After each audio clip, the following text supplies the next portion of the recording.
დილის სამინისტრო რადიო იმედზე. კიდევ ერთხელ მოგესალმებით, მათ ვინც ახლა შემოგვიერთით, თქვენ რადიო იმედს უსმენთ და ბუნებრივია დადგა დრო წარგედგინოთ ჩვენი სტუმრები, როგორ უნდა ვისწავლოთ უცხოური დამოუკიდებლად ონლაინ და დისტანციურად. Linguin.com სტარტაპ საქართველოს გამარჯვებული პროექტია და მომხმარებლებს ახალი ენის დაუფლებას პროფესიულად და ინოვაციურად თავაზობს. სწორედ დღეს დილის სამინისტროში Linguin.com-ის იდეის ავტორი დავით და ბატოველიაშვილები მოგვიყვებიან, რატომ არის მათი პროექტი ორიგინალური, უფასო და თანაცხარისხიანი. მოგესალმებით ბატონებო, მადლობას გიხდით გადაცემაში მონაწილეობისთვის. მე მგონი მსმენელის დამეთანხმება, რომ ხარისხი და თანაც უფასო ერთად შეიძლება ვერ განიხილო. თქვენ შემთხვევაში ეს არის განსხვავებული და თქვათ მე უკვე შესაძლებლობა მქონდა ალბათ მსმენელსაც დილიდან ვაანონსებ, გვენახა ეს ყველაფერი და მივხვდით, რომ აქ შესაძლებელია, რომ ენის სწავლება მოხდეს ასე დისტანციურად. დავით, მოდი თქვენგან დავიწყოთ საუბარი, როდის გაჩნდა ამ პროექტის იდეის თქვათ განხორციელება, იდეაზე ფიქრი და რა დაჭირდა იმისთვის, რომ ის ამ ეტაპამდე მისულიყო? მოგესალმებით, მივესალმები იმედის რადიო მსმენელებს. ამ იდეის ფიქრი დავიწყეთ დაახლოებით 7 წლის წინ, ეს მოხდა თავისთავად, იმიტომ რომ ჩვენ თვითონ გვინდოდა უცხო ენის შესწავლა. მე თვითონ არ ვქონდა კარგი ცოდნა ინგლისურის, მოკლედ და ბევრი პლატფორმა მოვძებნეთ, ბევრი მასწავლებელიც გამოვიცვალე და რაღაც სასურველი შედეგი არ დადგა. იყო გარკვეული სირთულეები, როგორც ის სირთულეები, რომელიც ალბათ რადიო მსმენელებისთვისაც ჩვეულებრივი ამბავია, ზოგჯერ პედაგოგები გვაშინებდნენ ამ ენის სირთულით, ენის პლატფორმები, ელექტრონული სასწავლის კურსები ცოტა გაუგებარი იყო და გაგვიშთა სურვილი მეც და ბატონსაც რომ გაგვეკეთებინათ ჩვენებური ვარიანტი, რასაც ჩვენ ხედავდით, აღდგენათად პროფესიით ავართ IT სფეროდან, უფრო პროგრამირების და ამოცანის დასმის სპეციალისტები ვართ. გაგვიშთა ჩვენი იდეა, გავაკეთეთ. გაკეთებული თანხმოვანებულები იყვნენ თავიდან ჯერ ოჯახის წევრები, მერე მეგობრები, მერე უკვე ვითხრეს რომ ხო არ გაგვეკეთეთ, ვიფიქრეთ რომ გაგვეკეთებინა ზოგადად ეს მომხმარებლისათვის, გავაკეთეთ, იქიდანაც ძალიან დადებითი გამოხმაურება მივიღეთ, ყველა ფაქტიურად ახმოვანებულები იყვნენ, დავამატეთ სხვადასხვაენები და ეხლა უკვე 2 თვე რაც გავუშვით ახალი პლატფორმა, რომელიც გლობალური ინტერნეტ სივრცისთვის არის განკუთვნილი, რომელიც არა მარტო საქართველოში იქნება, არამედ იმედი გვაქვს მსოფლიოს ბევრ ქვეყანაში შევალთ. ბატონო, თქვენ გითხავთ, რით არის ეს პროექტი, თქვათ ორიგინალური და როგორ ფიქრობთ, რით უნდა მოხიბლოთ, თქვათ მომხმარებელი? მოგესალმებით. თვითონ პროექტი რითიც განსხვავდება, ჩვენ ბევრი პლატფორმა გვაქვს ნამდვილად ნანახი და ვიცით რაში არის ეს უნიკალურობები. თავარი პრინციპი, რაც ჩვენ შევცვალეთ და ზოგადად ონლაინ მიმართულებებში იყო, ეს არის რომ ფაქტობრივად ყველა ვებსაიტზე იყო გადმოტანილი იგივე მასალა, რაც იყო წიგნში, რასაც სასწავლიდნენ მასწავლებლები და ასე შემდეგ. სწავლობდი რაღაც ბევრ სიტყვებს ერთად, მერე გიწევდა რაღაც რამდენიმე უკვე დიდი ხნის პერიოდის შემდეგ რაღაც წინადადებების აწყობა, დიალოგში შესვლა და ეს ყველაფერი ხდებოდა ძალიან გვიან. ჩვენ რაც შევცვალეთ იყო ის, რომ უკვე მომხმარებელს მყისიერად 5 წუთში უკვე შეეძლო რაღაც წინადადებების აწყობა და იმის გამართულად თქმა. და თვითონ პლატფორმა არის ძალიან სახალისო, ასე ვთქვათ, და ჩართულობა არის მომხმარებლის ძალიან დიდი, რაც არაძლევს მოდუნების საშუალებას და ეს მასალა ამახსოვრდება ძალიან კარგად. ანუ ორი პრინციპი არის, რითიც შეუძლია მომხმარებელს პასუხები გასცეს, ეს არის ან წერითი ფორმით, ან ლაპარაკით. შესაბამისად, ძალიან დიდი არის მათი აქტივობა და ჩართულობა ამ პროგრამებში და ძალიან კარგად ამახსოვრდებათ ეს. ამ პროგრამებზე მინდა დავით გითხოთ, ვინ თქვათ განახორციელა ეს გასაგებია, რომ ტექნიკური თვალსაზრისით, თქვათ პროგრამული თვალსაზრისით თქვენ ააწყვეთ, მაგრამ უშუალოდ თქვათ ენის სწავლების მექანიზმზე ვინ იმუშავა? ჩვენ წეღანაც თქვი რომ ამოცანის დასმის სპეციალისტები ვართ, ამიტომ ალგორითმი ჩვენი შექმნილია, რა თქმა უნდა უკვე უცხოენების მხრივ სპეციალისტები გვჭირდებოდა და გვჭირდება.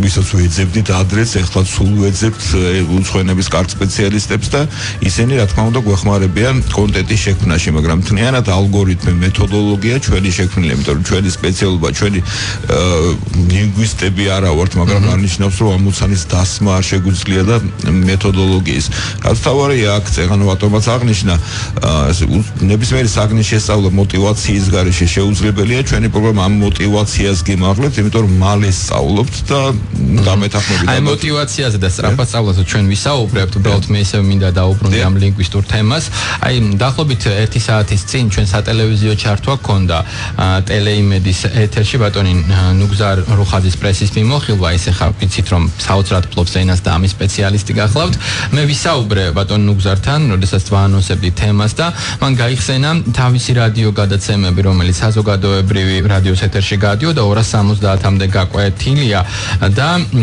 ისაუბრა იმაზე რომ თქვათ ის მეთოდოლოგია რომელსაც ის იყენებდა ნუ არის განსაკუთრებული და თქვათ ძალიან აპრობირებული თქვენ შემთხვევაში როგორ ხდებოდა თქვათ ასეთი ცნობილი გაკვეთილების გამოყენება მოხდა თუ ინდივიდუალურად ადგენდნენ ეს ლინგვისტები ამ თქვათ დავალებას არა ჩვენ შემთხვევაში ყველაფერი ჩვენი გაკეთებულია და უნიკალურია გადავხედეთ ძალიან ბევრ მასალას, სხვა მასალა ვნახეთ ფაქტიურად, მაგრამ ვერ მოვიძიეთ ვერაფერი, რაც დაგვეხმარებოდა კარგად კონტენტის შექმნაში, ეს იყო როგორც ცნობილი გამომცემლობები და სახელმძღვანელოები, ასევე გადაცემებიც, რა თქმა უნდა, ჩვენი კონკურენტი საიტებისაც ძალიან ბევრს გავეცანი დაახლოებით 300 ალბათ, აქედან დაახლოებით 5-ია ცნობილი, მაგრამ ვერ მოვიძიეთ ვერაფერი, ვერც დავალების ტიპი არ არის. ფაქტიურად ჩვენ გვაქვს უნიკალური დავალებების ტიპები და უნიკალური კონტენტი, რომელსაც ვერ შეხვდებით. სტარტაპ საქართველოს გამარჯვებული პროექტია და როგორ მოიხიბლა, თქვათ, ჯგუფი, რომელმაც მიიღო გადაწყვეტილება, რომ თქვათ, თქვენთვის დაეჭირათ მხარი, რომ გითხრათ. 4 კრიტერიუმი იყო და ამ კრიტერიუმების მიხედვით გქონდა იდეაშიც მაღალი შეფასება, გქონდა გუნდშიც მაღალი შეფასება, ასევე ბაზარი არის საკმაოდ დიდი, დღესდღეობით არის 5 მილიარდი ამის უცხოენების შესწავლილი ონლაინ პლატფორმების ბაზარი, რომელიც ძალიან დიდი ტემპებით იზრდება და შესაბამისად ძალიან დროული არის ჩვენი პროდუქტი, იმიტომ რომ ეხლა არის ზუსტად აი ბუმი მსგავსი რაღაც პროდუქტების და ეხლა იკრებს, ასე ვთქვათ, ძალებს და მომხმარებლები უფრო და უფრო გადადიან მსგავს მეთოდოლოგიებზე. ამიტომ ესეთ ინვესტორებმა დაინახეს ამაში დიდი პოტენციალი და ამის გამო ალბათ მივიღეთ დიდი შეფასებები. გასაგებია. დავითმა ისაუბრა, რომ ფაქტობრივად მან სრულყოფილად ენა, როდესაც ამ პროექტზე მუშაობა დაიწყო თავად არიცოდა. როგორ ფიქრობთ, რამდენად შესაძლებელია ამ პლატფორმით ადამიანებს, რომელსაც ნუ აი მინიმალური შეხება აქვს ფაქტობრივად უცხოურ ენასთან, შეისწავლოს ენა საკომუნიკაციოდ. ნუ ხო თანხმდებით, რომ სრულყოფილად ენის სწავლა არ არის ასე მარტი. Ну, პრინციპში ეს скеპტიციზმი არსებობდა და დღესაც შეიძლება არსებობს ზოგიერთ მომხმარებლისთვის, რომ ონლაინში უცხოენის შესწავლა წარმოუდგენელი ან რთული არის, ეს ამას შეიძლება განაპირობებდა რაღაც სხვა ვებსაიტებით, მაგრამ დღეს უკვე ჩვენი ვებსაიტით ეს ყველაფერი ნამდვილად შესაძლებელია და ჩვენ ბევრი ნათელი მაგალითი გვაქვს ამაზე უკვე ძველი ვებსაიტის მომხმარებლებისგან და ახალი ვებსაიტის მომხმარებლებისგან, რომლებიც დიდ შედეგებს მიაღწიეს და ეს ყველაფერი არის ნამდვილად შესაძლებელი, იმიტომ რომ ჩვენთან სწავლობდნენ ერთი ბიჭი იყო მცხეთიდან, რომელმაც ისწავლა მხოლოდ ჩვენი ვებსაიტით და გაიმარჯვა ოლიმპიადებში და მოიპოვა 3-ჯერ გამარჯვება. ასე ვთქვათ, ერთ-ერთი კვლევებიც აჩვენებს, რომ ონლაინ სწავლება არის მარტებული ფორმა. უფრო იგივე ეფექტურობის თუ არა, ზოგ შემთხვევაში უფრო ეფექტური. აი ჩვენ ხმის რეჟისორს აინტერესებს, რომ ისწავლოს ენა, მან ინგლისური არ იცის და იმ დონეზე რომ ვთქვათ, შეძლოს კომუნიკაციის დამყარება, ну ბუნებრივია სამომავლო თვალსაზრისით, რა ეტაპზე ვთქვათ, მწოდნე ადამიანებს, ანუ ეხლა იმიტომ რომ გარკვეული ვთქვათ, რაღაცა ანაბანი ცოდნა საჭირო იყო, იმიტომ რომ მე შევედი და ვნახე რომ პირველივე რაც მომთხოვა, აი დაწერეო მითხრა და ნუ ხას უნდა დამეწერა ბუნებრივია შესაბამისად და მე გამეგრძელებინა, ვთქვათ, რას ურჩევთ ასეთ ადამიანებს, რომლებიც ახლა ინტერესდებიან ამ თემით, ვთქვათ და რამდენ ხანშია შესაძლებელი რომ თუნდაც აი იგივე ის ყბადაღებული TOEFL-ის ტესტის ჩაბარება შეძლოს.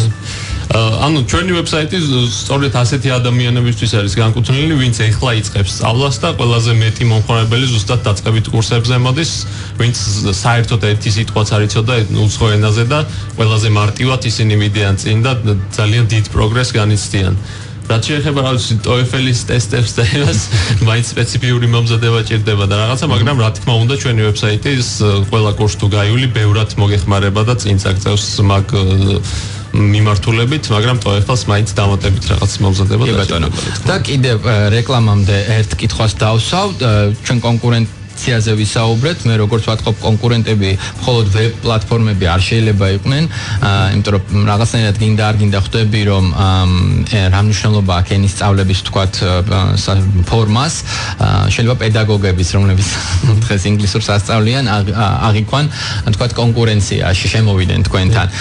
არის ეს ასე, თქვათ, რამდენიც შეიძლება რომ კონკრეტული მასწავლებელი, რომელიც რეპეტიტორობას ეწევა, იყვნენ ასეთი ტიპის პლატფორმის კონკურენტები. იცით რა, კონკურენცია შეიძლება იყოს განხილული როგორც კონკურენტად, მაგრამ ჩვენ პედაგოგებსაც ურჩევდით, რომ გამოიყენონ ჩვენი პლატფორმა სასწავლოდ, ხოლო თვითონ უკვე ესაუბრონ უბრალოდ თავის, ბევრად უფრო ნაკლები ძალისხმევა დაჭირდებათ. ფაქტიურად შეიძლება უფრო გაძვირდეთ იმათი მომსახურება და უფრო კარგი შედეგი მიიღოთ. თქვენ წეღარ ვბრძანეთ, აის დაწერა მოგთხოვათ, აის დაწერას არ ასთხოვს პროგრამა, აის გადაწერას თხოვს. ესე რომ აბსოლუტურად უცოდინარმა შეიძლება დაიწყოს სწავლა და ისწავლოს. ესე რომ რა თქმა უნდა კონკურენცია არის, რა თქმა უნდა და საერთოდ სოფლიოში არის საუბარი იმაზე, რომ ახლო მომავალში, ამ საკმაოდ ახლო მომავალში ელექტრონული განათლება სრულიად ჩაანაცვლებს ტრადიციულ და აუდიტორიულ განათლებას, რომელსაც მე თვითონ არ ვემხრობი მაინდა-მაინც, მაგრამ ყველაფერი მაინც ამისკენ მიდის. ხო, ნუ ახლა ტექნიკური რევოლუციაა და წინ ვერავინ ვერ აღუდგება. ჩვენ ხა რეკლამაზე უნდა გავიდეთ, რეკლამის შემდეგ დავბრუნდებით და ვფიქრობ, რომ თავარ კითხვაზე მივიღე პასუხს, რა დრო ჭირდება იმისთვის, რომ ასეთი ფორმით ვისწავლო ენა და რამდენად შესაძლებელია ვთქვათ, საინტერესო გამოხმაურების შემთხვევაში პროექტი და ფორმატი ვთქვათ შეიცვალოს ან განვითარდეს კიდევ უფრო მეტად და რა კომპონენტების დამატებაზე ფიქრობენ იდეის ავტორები. რეკლამის შემდეგ ეს ყველაფერი.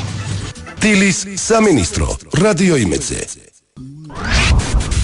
დავბრუნდით პირდაპირ ეთერში, კიდევ ერთხელ შეგახსენებთ, რომ ჩვენ ვცდილობთ ავხსნათ იმ ძალიან საინტერესო პლატფორმის არსი, რომელიც უცხოურ ენას დამოუკიდებლად ონლაინ და დისტანციურად შეგასწავლის.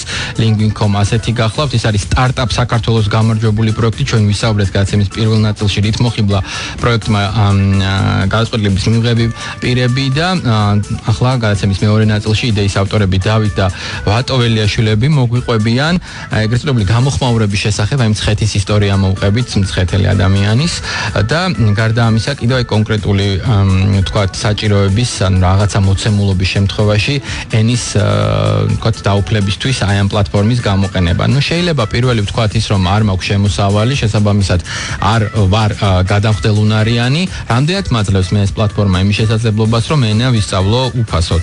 ან რა ეტაპამდე შემილია, რომ ეს იყოს თქვათ უფასო. პლატფორმა არის ზოგადად უფასო, პირობითად უფასო, ყოველდღე აძლევს უფასო დავალებებს მომხმარებლებს, დაახლოებით 15-20 დავალება აქვს თითოეულ კურსზე და კურსები არის საკმაოდ ბევრი.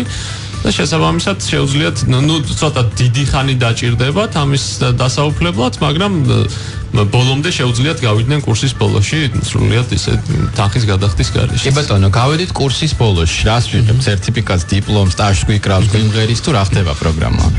ამჟამად ვიღებ ცოდნას. ცოტა ხანში იგეგმება, რა თქმა უნდა, ელექტრონული სერტიფიკატები იქნება. გეგმავთ ოლიმპიადის ჩატარებასაც, ონლაინ ოლიმპიადის ჩატარებას, მაგრამ თავარი ეს არის ცოდნა. დღესდღეობით ჩვენთანაც, ნუ მესმის რომ ვჭირდება სერტიფიკატი, მაგრამ ჩვენ უცხოენის სპეციალისტებს ვიღებთ და ვიყვანთ სამსახურში ყოველგვარი დოკუმენტების შემოწმების გარეშე, თავარი ეს ცოდნა კონდეს და ჩვენ ცოდნა გვაინტერესებს, ესე რომ კერძო სტრუქტურაში და ვინ ამოწმებს მათ ცოდნას, თავად პროგრამა თუ ჩვენ ვამოწმებთ.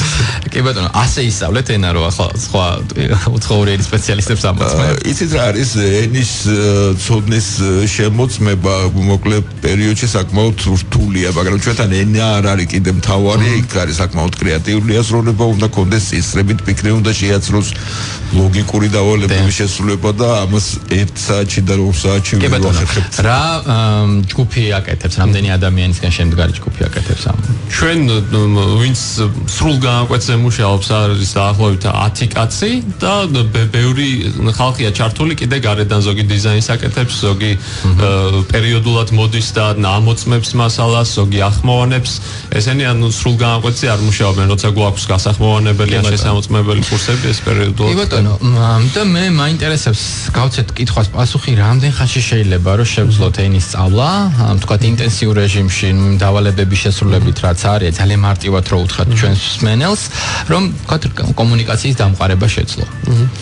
ანუ ყოველ ეტაპზე პროგრამა იძლევა რაღაც საშუალებას, რომ გარკვეული ტიპის დიალოგები წარმართოს მომხმარებელმა, შეიძლება მოხდეს რაღაც ყოველ 3 დღეში ერთხელ, ყოველ 4 დღეში ერთხელ, მაგრამ დაახლოებით თითო კურსის დამთავრება სჭირდება დაახლოებით 3 თვე, რომელიც ალბათ დღეში საათი, საათნახევარი მეცადინეობით მიიღწევა, ასე რომ საკმაოდ ესეთი ნუ ყველა მეთოდი, რომელიც ამბობს, რომ ძალიან სწრაფად და 2 კვირაში შეგასწავლეთ, ეს ტყუილია, რა თქმა უნდა, დრო ჭირდება, უბრალოდ ჩვენ საიტზე ყოველ ეტაპზე ძალიან მყისიერი შედეგი დგება და ეს არის რაც ამოტივირებს. ამდენმა ადამიანმა მიიღო უკვე მონაწილეობა, ვთქვათ, ამ პროგრამაში. 100,000 კაცი იყო დარეგისტრირებული ჩვენ ძველ საიტზე და ეხლა უკვე ახალი საიტის მომაცემებით ბევრად უსწრებთ იმ ტემპს და ზრდის ტემპს, რაც ძველ საიტზე იყო. უკვე 1 თვეში არის დარეგისტრირებული 6,000 კაცი და ძალიან დიდი ის გვაქვს ტემპი, ასე ვთქვათ, აღებული და ყოველ დღე უფრო მეტი და მეტი ადამიანი რეგისტრირდება ჩვენს ვებსაიტზე. რომელი ენების სწავლაა შესაძლებელი? ჩვენთან ამჟამად არის შესაძლებელი რომ ისწავლოს მომხმარებელმა ინგლისური, ფრანგული, იტალიური და რუსული. აი ახლა ვიწყებთ უკვე გახმოვანებას ესპანური ენის კონტენტის და დაახლოებით 1 თვეში დაემატება ესპანური ენა. რაც შეეხება ენის და კურსების დამთავრების ხანგრძლივობას, დაახლოებით 40-50 საათი ჭირდება ერთი კურსის დახურვას. წეგან საუბრობდით ამ თემას. რაც გააჩნია, რა თქმა უნდა, ადამიანის უნარჩვევებს. კი ბატონო, თქვა დავხურე ეს 50 საათიანი კურსი, პირველი ეტაპი რა ტიპის, თქვათ, ცოდნა მექნება?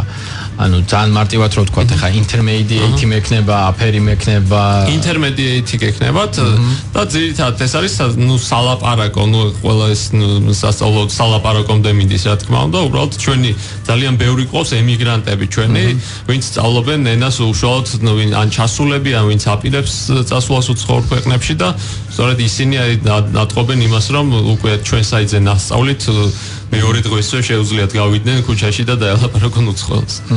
18 ქვეყნიდან აქვთ ნაყიდი ძველ საიტზე ჩვენი პროგრამა ქართველ ემიგრანტებს. რა მაგარია. თქვათ ჩვენი ქვეყნის ეთნიკურ მოსახლეობას რამდენიც შეუძლია რომ ამ პროგრამასთან ცდომა კონდეს, თქვათ თუ მან ქართული არის, რამდენიც შესაძლებელია, თქვათ იგივე რუსული ენიდან ვისწავლოთ, თქვათ ინგლისურია. ამჟამად ჩვენ აღვნიშნეთ უკვე რომ ჩვენი საიტი იქნება გლობალური, ესე იგი ბევრი ენებიდან ბევრი ენის სწავლა იქნება შესაძლებელი. ამჟამად ინგლისური ენა შესაძლებელია ისწავლოს ადამიანმა რუსული ენიდან და ქართული ენიდან, ცოტა ხანში გვექნება ესპანური ენიდანაც და აი კომბინაციები იქნება შიგნი. ჩვენ ძველ საიტზე ქონდა გაკეთებული ქართული ენის შესასწავლი პროგრამაც აზერბაიჯანულენოვანი და სომხურენოვანი მოსახლეობისათვის, რასაც მალე უკვე მუშაობთ მაგაზე გადმოვიტანთ ახალ საიტზეც. ეს საკმაოდ მნიშვნელოვანი თემაა, იმიტომ რომ საქართველოში სულ იყო პრობლემა ეთნიკური უმცირესობებისათვის ქართული ენის შესწავლის და ეს პროექტიც გავაკეთეთ ჩვენ თვითონ და მალე იხილავს ალბათ მომხმარებელი. და ბოლო კითხვას დავსვა, ვიდრე გადაცემას დავასრულებთ. ჩვენ და ვისაუბროთ გეგმებზე, ბუნებრივია იყო საუბარი, რომ თქვათ Android-ის და iOS-ის სისტემისთვის როდის შეიქმნება ეს აპლიკაციები და გამოხმაურებაზე კიდევ თქვათ, თუ ყოფილა ესეთი შემთხვევა, რომ მოგცვლიათ მადლობის წერილი ან რაღაც მსგავსი, რომ თქვათ, სწორედ თქვენი ვებ პლატფორმის, თქვენი იდეის თქვათ ახმარებით ამ ადამიანებს მიუღიათ ცოდნა. კი, რა თქმა უნდა, ამას ყოველ დღე დაახლოებით 100-მდე ის მოდის დადებითი შეფასებები, გამოხმაურებები და ძალიან ესეთი ასე ვთქვათ, უხერხულ მდგომარეობაში ვაყენებენ ხოლმე, იმდენად მოწონთეს და ისეთ შესაძლებელ სიტყვებს გვეუბნებიან. ეპითეტებს. ხო. ასე ვთქვათ, გეგმებს რაც შეეხება, ამ ეტაპზე იგეგმება მობილური აპლიკაციების გაკეთება. შემდეგ უკვე ვაპირებთ დავამატოთ ასევე ჩათი, მომხმარებლებს შეუძლებათ ერთმანეთში ილაპარაკონ უკვე ამ ნასწავლენაზე. ვაპირებთ ასევე ახალი ტექნოლოგიების გამოყენებას, რაც არის VR-ი, ანუ ვირტუალური რეალობის ჩართვა ამ სწავლების სფეროში და შეიძლება მომხმარებლებს გაიკეთონ დაუშვათ სათვალე და თავი წარმოიდგინონ რაღაც სიტუაციაში და იქ უკვე წარმართონ რაღაც დიალოგი და ასე შემდეგ. და ბევრი რაღაც ისეთ ჩართულობის და აზარტის ელემენტებს ვაპირებთ, რომ დავამატოთ შეჯიბრებების და ასე ვთქვათ. და რაც თავარია, ყველაფერს განვითარებისათვის ვეძებთ სპონსორებს. ჩვენ გვაქვს მოძიებული რაღაც დაფინანსებები, მაგრამ მსგავსი პროექტები საკმაოდ ძვირად ღირებულია. საქართველოში IT სფეროს დაფინანსება ჯერჯერობით არ არის ისეთი პოპულარული. აი სახელმწიფო რამდენად შეიძლება დაგიდგეთ გვერდით სტარტაპის მსგავსად ვთქვათ. აპირებთ რომ მიიღოთ კიდევ მონაწილეობა. რა თქმა უნდა, სახელმწიფომ უკვე ერთი გრანტი ადრე ქონდა მიღებული სახელმწიფოსაგან 50,000 ლარის ოდენობით. ეხლა ვართ გამარჯვებული სტარტაპ საქართველოში. სახელმწიფო საკმაოდ ბევრს აკეთებს დღეს სტარტაპების განვითარებაში და რა თქმა უნდა, დიდი საშუალება აქვს მით უმეტეს ისეთი მასიური პროდუქტებისათვის, როგორც ჩვენი არის, რომ დაგვეხმაროს. კი ბატონო, დიდი მადლობა, წარმატებებს გისურვებთ. მე კიდევ ერთხელ შევახსენებ მსმენელს, რომ დღეს ჩვენ საუბრობდით უცხოური ენის დამოუკიდებლად ონლაინ და დისტანციურად სწავლების მეთოდზე. Lingvi.com გახლავთ სწორედ ასეთი პლატფორმა. იდეის ავტორი დავით და ვატო ველიაშვილები იყვნენ გადაცემის სტუმრები. მათ ფაქტობრივად ისაუბრეს ძალიან ორიგინალური იდეაზე, რომელსაც საკმაოდ საინტერესო შედეგები აქვს უკვე. ავტომობილების მოყვარულთ შეუძლიათ გააგრძელონ რადიო იმედის მსმენელს, სწორედ მათთვის ახლა ძალიან საინტერესო რუბრიკა დაიწყება. მე კი გეტყვით, რომ ჩვენ ერთმანეთს ხვალ შევხვდებით, რა არის ბიზნეს ინკუბატორი და როგორ უწყობს ქვეყანა ხელს დამწყებ კომპანიებს, რომ მათგან ვითარება შეძლონ, როგორ უნდა აქციო იდეა წარმატებულ ბიზნესად და ვინ არიან ადამიანები, რომლებიც ინოვაციებისა და ტექნოლოგიების გამოყენებით საზოგადოების ყურადღებას იპყრობენ. ხვალ ჩვენი სტუმარი საქართველოს ინოვაციებისა და ტექნოლოგიების სააგენტოს სტრატეგიული განვითარების სპეციალისტი გიორგი ლალიაშვილი იქნება. ასე რომ დაგველოდეთ ტრადიციულად შეხვედრის ადგილი რადიო იმედი გახლავთ დილის 8 საათი ნახვამდის. დილის სამინისტრო რადიო იმედზე.